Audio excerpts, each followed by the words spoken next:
ಅಂತ ತುಂಬ ಧನ್ಯವಾದ. ಕೆಲಸ ಮಾಡ್ತಿದ್ದೀರಾ? ನಾನು 2009ರಿಂದ ಡ್ಯೂಟಿಗೆ ಬಂದಿದ್ದೀನಿ, ಕೆಲಸ ಮಾಡ್ತಾ ಇದ್ದೀನಿ. ನಮ್ಮ ಪೌರ ಕಾರ್ಮಿಕರಿಗಾಗಲಿ ನೀರು ಬಿಡಂತರಿಗಾಗಲಿ ಎಲ್ಲರಿಗೂ ಕೂಡ ಅನುಕೂಲ ಆಗಲಿ ಅಂತ ನಾವು ಕೇಳ್ಕೊಂತೀವಿ. ಏನೇನು ಬೇಡಿಕೆ ಇದೆ ಅಮ್ಮ? ಅವರು ಏನೇನು ಸಿಗ್ಬೇಕಂತ ಸೌಲಭ್ಯ ಇದೆ ಅದನ್ನ ಸಿಗಲಿ ಅವರಿಗಂತಾನೆ ನಾವು ಹಾರೈಸೋದು. ಸರ್ಕಾರಕ್ಕೆ ಒತ್ತಾಯ ಮಾಡ್ತಾ ಇದ್ದೀವಿ. ಮಾಡಲೇಬೇಕು, ಎಲ್ಲರ ಪರವಾಗೂ ನಾವು ಮಾಡ್ತಾ ಇದ್ದೀವಿ, ನಿಂತಿದ್ದೀವಿ. ಅವರಿಗೂ ನಮಗೆ ಯಾವ ರೀತಿ ಪರ್ಮನೆಂಟ್ ಆಗಂತ ಅಗತ್ಯ ಕೊಟ್ಟಿದ್ದಾರೋ ಅವರಿಗೂ ಅದೇ ಥರ ಆಗಲಿ ಅಂತ ನಾವು ಭಾವನೆ ಕೇಳ್ಕೊತಾ ಇದ್ದೀವಿ ಅಷ್ಟೇ.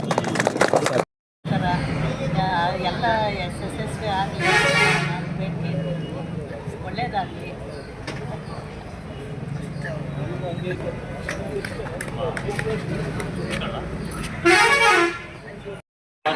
ವ್ಯಾಪಾರಿ ನೌಕರರಾಗಿ ಅವರು ನೇಮಕ ಮಾಡ್ತಾರೆ. ಜಿಲ್ಲಾಧಿಕಾರಿಗಳಿಗೂ ಹಾಗೂ ಮತ್ತು ಸರ್ಕಾರಕ್ಕೆ ಮನವಿಯನ್ನು ಮಾಡ್ಕೊಳ್ಳೋದು ಕೆಲಸ ಮುಂದಿನ ಅವ್ರ ಜೊತೆ ಹೋರಾಟ ನಾನು ಕೂಡ ನಿಂತ್ಕೊಂಡು ಅವರ ಬೇಡಿಕೆಗೆ ಹೋರಾಟಕ್ಕೆ ನಾನು ಸದಾ ಸಿದ್ಧವಾಗಿರ್ತೀನಿ ಜೊತೆಯಲ್ಲಿ ಹೇಳೋಕ್ಕೆ ಇಷ್ಟಪಡ್ತೀನಿ. ಅಧ್ಯಕ್ಷರೇ, ಉಪಾಧ್ಯಕ್ಷರೇ, ಕಚೇರಿ ವ್ಯವಸ್ಥಾಪಕರು ಮಾಡ್ತಾರೆ, ಸಾಯರ ಮೇಡಮ್ ಅವರೇ, ನಮ್ಮ ಹೋರಾಟಕ್ಕೆ ತಮ್ಮ ಬೆಂಬಲ ನೀಡಿ ನಮಗೆ ಸಹಕಾರ ಹೋರಾಟ ಮಾಡೋ ಸಹಕಾರ ನೀಡಿಲ್ಲ. ಜೊತೆಗೆ ಇದೇ ರೀತಿ ಸಹಕಾರ ನೀಡಿ ನೌಕರರು ಸಹ ನಮ್ಮ ಹೋರಾಟದ ಎಲ್ಲ ನೌಕರರು ಸಹ ಭಾಗಿಯಾಗಿದ್ದಾರೆ. ನಮ್ಮ ಬೇಡಿಕೆಗಳು ಬೇಗ ಸರ್ಕಾರಕ್ಕೆ ತಲುಪಿಸಿ, ನಮ್ಮ ಬೇಡಿಕೆಗಳು ಬೇಗ ಈಡೇರಲಿ. ನಮ್ಮ ಎಲ್ಲ ನೌಕರರು ಒಟ್ಟಿಗೆ ಇದ್ದು ಸಮವಾಗಿ ನಮ್ಮ ಜೊತೆ ಸಹಕರಿಸ್ತೀನಿ ಅಂತ ಹೇಳ್ತಾ ಪೌರ ಕಾರ್ಮಿಕರು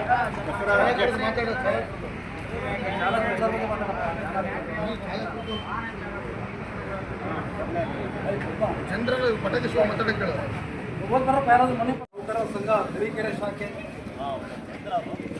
ಹಾಗೂ ನೀರು ಸರಬರಾಜು ಕಾರ್ಮಿಕರು, ತರೀಕೆರೆಯ ಸ್ವಚ್ಛತಾ ಕಾರ್ಮಿಕರು ಹಮ್ಮಿಕೊಂಡಿರುವಂತಹ ರಾಜ್ಯವ್ಯಾಪಿ ಪ್ರಮುಖ ಬೇಡಿಕೆಗಳನ್ನು ಈಡೇರಿಸಬೇಕು ಸರ್ಕಾರ ಅಂತೇಳಿ ಏನು ಒತ್ತಾಯ ಮಾಡೋದ್ರ ಮುಖಾಂತರ ಅನಿರ್ದಿಷ್ಟಾವಧಿ ಧರಣಿಯನ್ನು ರಾಜ್ಯಾದ್ಯಂತ ಕೈಗೊಂಡಿದ್ದಾರೆ. ಈ ಒಂದು ಪ್ರತಿಭಟನಾ ಸಮಾರಂಭದಲ್ಲಿ ಭಾಗವಹಿಸಿರುವಂತಹ ಪುರಸಭೆಯ ಅಧ್ಯಕ್ಷರಾದಂತಹ ವಸಂತ್ ಕುಮಾರ್ ಅವರೇ, ಉಪಾಧ್ಯಕ್ಷರಾದಂತಹ ಪಾರ್ವತಮ್ಮರ್ ಅವರೇ, ಅಧಿಕಾರಿ ಮಿತ್ರರೇ, ಮಾಧ್ಯಮದ ಸ್ನೇಹಿತರೇ, ಪೌರ ಸೇವಾ ನೌಕರ ಸಂಘದ ಅಧ್ಯಕ್ಷರಾದಂಥ ಬಸವರಾಜರವರೇ ಹಾಗೂ ಪೌರ ಕಾರ್ಮಿಕರೇ ಮತ್ತು ಎಲ್ಲ ಪುರಸಭೆಯ ಸ್ವಚ್ಛತಾ ಕಾರ್ಮಿಕರೇ ಮತ್ತು ನೀರು ಸರಬರಾಜು ಮಾಡುವಂಥ ಎಲ್ಲ ಕಾರ್ಮಿಕರು, ಈಗ ಏನು ಬೇಡಿಕೆಗಳಿದ್ದಾವೋ ನಿಜಕ್ಕೂ ನ್ಯಾಯಯುತವಾದಂತಹ ಬೇಡಿಕೆಗಳು ಅನ್ನೋದು ನಮಗೆಲ್ಲರಿಗೂ ಗೊತ್ತಿರೋಂಥ ವಿಚಾರ. ತಾವೇನು ಒತ್ತಾಯಿಸ್ತಾ ಇದ್ದೀರಾ, ನಮಗೆ ನೇರವಾಗಿ ಸರ್ಕಾರದಿಂದಲೇ ನಮಗೆ ಸಂಬಳ ಸಿಗಬೇಕು ಅನ್ನೋದು ನಿಜಕ್ಕೂ ಒಪ್ಪುಕೊಳ್ಳೋಂಥ ವಿಚಾರ. ಯಾಕಪ್ಪ ಅಂತಂದರೆ ಸರ್ಕಾರದ ಮತ್ತು ನಿಮ್ಮ ನಡುವೆ ಸೇತುವೆಯಾಗಿ ಯಾರೂ ಸಹ ಇರಬಾರ್ದು. ಎಲ್ಲ ಅಧಿಕಾರಿಗಳಿಗೂ ಮತ್ತು ಸರ್ಕಾರ ನೇರವಾಗಿ ವೇತನವನ್ನು ಕೊಡ್ತಾ ಇದೆ, ನೇರವಾಗಿ ಅವರಿಗೆ ಭತ್ಯೆಯನ್ನು ಕೊಡ್ತಾ ಇದೆ, ನೇರವಾಗಿ ಅಧಿಕಾರಿಗಳ ಜೊತೆ ಸಂಬಂಧ ಇಟ್ಕೊಂಡಿರೋ ಸಂದರ್ಭದಲ್ಲಿ ಈ ಗುತ್ತಿಗೆ ಕಾರ್ಮಿಕ ಪೌರ ಕಾರ್ಮಿಕರಿಗೆ ಏಜೆನ್ಸಿಗಳ ಮುಖಾಂತರ ಕೆಲಸ ಮಾಡಿಸೋದೇ ಆಗಲಿ, ಬೇರೆ ರೀತಿ ಸಂಬಳವನ್ನು ಕೊಡೋದಾಗಲಿ ನಿಜಕ್ಕೂ ಒಂದು ಕೃತ್ಯಾರ್ಥ ಅಲ್ಲ. ಇದು ನೇರವಾಗಿ ಸರ್ಕಾರ ಸಂಬಳವನ್ನು ಕೊಡಬೇಕು ಅಂತೇಳಿ ನೀವು ಆಗ್ರಹಿಸಿದ್ದೀರಾ. ಅದಕ್ಕೆ ನಾವು ಪುರಸಭೆ ಆಡಳಿತದವರು ನಿಮ್ಮ ಹೋರಾಟವನ್ನು ಬೆಂಬಲಿಸ್ತೀವಿ. ಮತ್ತು ನಾನು ಮಾನ್ಯ ಸನ್ಮಾನ್ಯ ಪುರಸಭಾ ಅಧ್ಯಕ್ಷರ ಮುಖಾಂತರ ಮನವಿ ಮಾಡೋದೇನಪ್ಪ ಅಂತಂದರೆ, ಮುಂದಿನ ಸಾಮಾನ್ಯ ಸಭೆಯಲ್ಲಿ ಒಂದು ಸರ್ಕಾರಕ್ಕೆ ನಿರ್ಣಯವನ್ನು ಮಾಡಿ ಎಲ್ಲ ನೌಕರರನ್ನ ಕಾಯಂಗೊಳಿಸಬೇಕು. ಸನ್ಮಾನ್ಯ ಸಿದ್ದರಾಮಯ್ಯನವ್ರ ಸರ್ಕಾರ ಮಹಾನಗರ ಪಾಲಿಕೆಗಳಿಗೆ ಮಾತ್ರ ಪೌರ ಕಾರ್ಮಿಕರನ್ನು ನೇಮಕಾತಿ ಮಾಡಬೇಕು ಅಂತೇಳಿ ಆದೇಶ ಹೊರಡಿಸಿದೆ.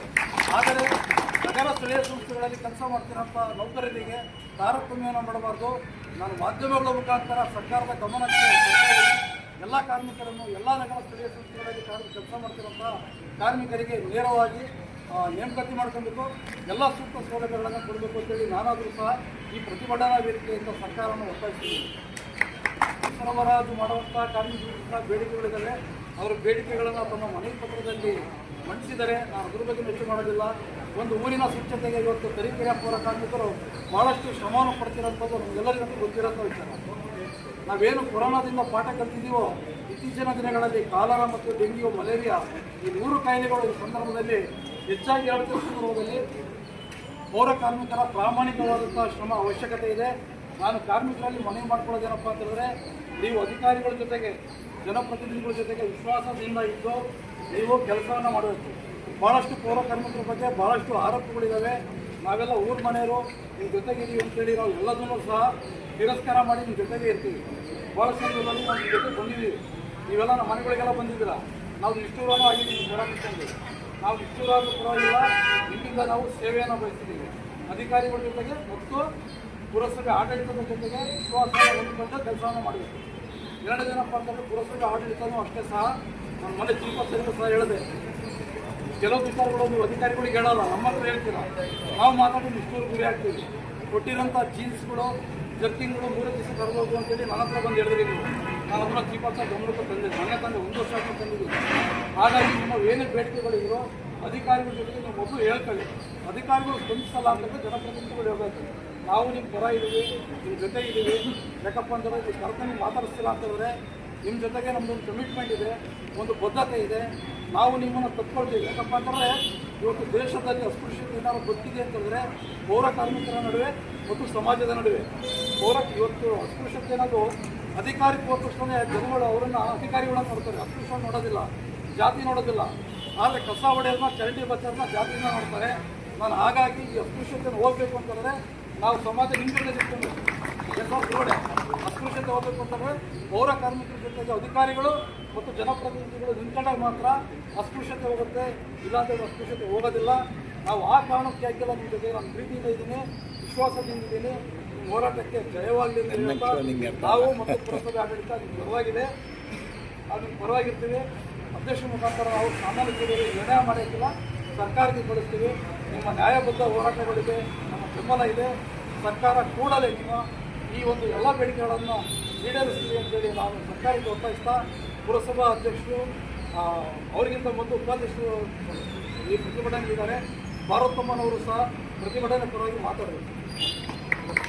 ಪೌರ ನೌಕರರ ಸಂಘ ಕೇಂದ್ರ ಕಚೇರಿ ಚಿತ್ರದುರ್ಗ ತಮ್ಮೆಲ್ಲರ ಗಮನಕ್ಕೆ ತರುವ ಬಯಸುವುದೇನೆಂದರೆ, ರಾಜ್ಯದ ಎಲ್ಲ ಪೌರಾಯುಕ್ತರು, ಮುಖ್ಯಾಧಿಕಾರಿಗಳು ಹಾಗೂ ನಗರ ಸ್ಥಳೀಯ ಸಂಸ್ಥೆಗಳಲ್ಲಿರುವ ವಿಭಾಗ ಮಟ್ಟದ, ಜಿಲ್ಲಾ ಮಟ್ಟದ, ಶಾಖಾ ಮಟ್ಟದ ಪದಾಧಿಕಾರಿಗಳು ಎಲ್ಲರೂ ಉಲ್ಲೇಖ 1ರಂತೆ ಚಿತ್ರದುರ್ಗದಲ್ಲಿ ಸದರಿ ದಿನಾಂಕದಂದು ನಡೆದ ರಾಜ್ಯ ಕಾರ್ಯಕಾರಿಣಿ ಸಭೆಯ ತೀರ್ಮಾನದಂತೆ ಉಲ್ಲೇಖ 2ರಂತೆ ನಮ್ಮ ನ್ಯಾಯಸಮ್ಮತವಾದ ಬೇಡಿಕೆಗಳನ್ನು ಈಡೇರಿಸುವ ಸಲುವಾಗಿ ಮಾನ್ಯ ಪೌರಾಡಳಿತ ಸಚಿವರಾದ ಶ್ರೀ ರಹೀಂ ಖಾನ್ ರವರ ಬೀದರ್ನಲ್ಲಿರುವ ಮಾನ್ಯ ಸಚಿವ ಸ್ವಗೃಹ ಮುಂದೆ ದಿನಾಂಕ 27/3/2025ರಂದು ಒಂದು ದಿನದ ಶಾಂತಿಯುತ ಧರಣಿ ನಡೆಸಲಾಗಿರುತ್ತದೆ.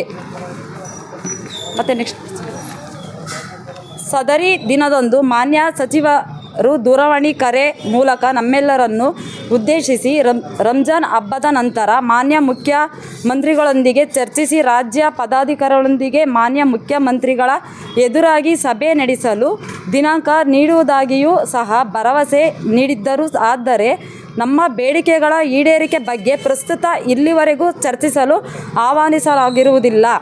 ಆದ್ದರಿಂದ ಉಲ್ಲೇಖ 3ರಂತೆ ದಿನಾಂಕ 6/4/2025ರಂದು ರಾಮನಗರದಲ್ಲಿ ರಾಜ್ಯ ಪರಿಷತ್ನ ಸರ್ವ ಸದಸ್ಯರ ಸಭೆಯನ್ನು ಕರೆದು ರಾಜ್ಯ ಪರಿಷತ್ ಸಭೆಯಲ್ಲಿ ತೀರ್ಮಾನಿಸಿದಂತೆ ದಿನಾಂಕ 11/4/2025ರಂದು ಘನ ಸರ್ಕಾರಕ್ಕೆ ನಮ್ಮ ನ್ಯಾಯಯುತ ಬೇಡಿಕೆಗಳನ್ನು ಈಡೇರಿಸಲು 45 ದಿನಗಳ ಅನಿರ್ದಿಷ್ಟ ಕಾಲ ಮುಷ್ಕರದ ನೋಟಿಸನ್ನು ನೀಡಲಾಗಿರುತ್ತದೆ. ಆದ್ದರಿಂದ ಉಲ್ಲೇಖ 3ರ ತೀರ್ಮಾನದಂತೆ ಈ ಕೆಳಕಂಡ ದಿನಗಳಂದು ಹಂತವಾಗಿ ಹೋರಾಟವನ್ನು ರಾಜ್ಯಾದ್ಯಂತ ಇರುವ ಎಲ್ಲ ನಗರ ಸ್ಥಳೀಯ ಸಂಸ್ಥೆಗಳಲ್ಲಿ ಹಮ್ಮಿಕೊಳ್ಳಲು ಸೂಚಿಸಿದೆ. ಪೌರ ಕಾರ್ಮಿಕರ ಹೋರಾಟಕ್ಕೆ ಬೇಕೇ ಬೇಕು, ತರೀಕೆರೆ ಪೌರ ಕಾರ್ಮಿಕರಿಗೆ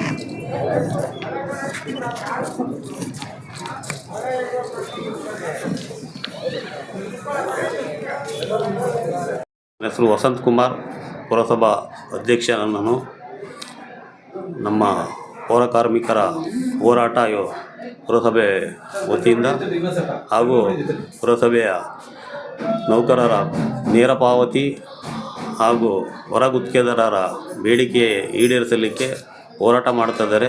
ಅವ್ರ ಜೊತೆಯಲ್ಲಿ ನಾವು ಕೂಡ ಇವತ್ತು ಸಹಕಾರ ನೀಡುತ್ತಾ ಉಪಾಧ್ಯಕ್ಷರು ನಾವು ಹಾಗೆ ಅವರಿಗೆ ಸರ್ಕಾರದ ನೌಕರರಾಗಿ ನೇಮಕಾತಿಗಳನ್ನು ಮಾಡ್ಕೋಬೇಕು ಸರ್ಕಾರ. ಅವರಿಗೆ ಸರ್ಕಾರ ಸಂಬಳವನ್ನು ಕೊಡಬೇಕು, ಅವರಿಗೆ ಸರ್ಕಾರ ಸವಲತ್ತುಗಳು ಸಿಗಬೇಕು ಅವರಿಗೆ ಅಂತ ಜಿಲ್ಲಾಧಿಕಾರಿಗಳಿಗೆ ಹಾಗೂ ನಮ್ಮ ಸರ್ಕಾರಕ್ಕೆ ಮನವಿಯನ್ನು ಮಾಡ್ಕೊಳ್ತಾ ಇದ್ದೀನಿ.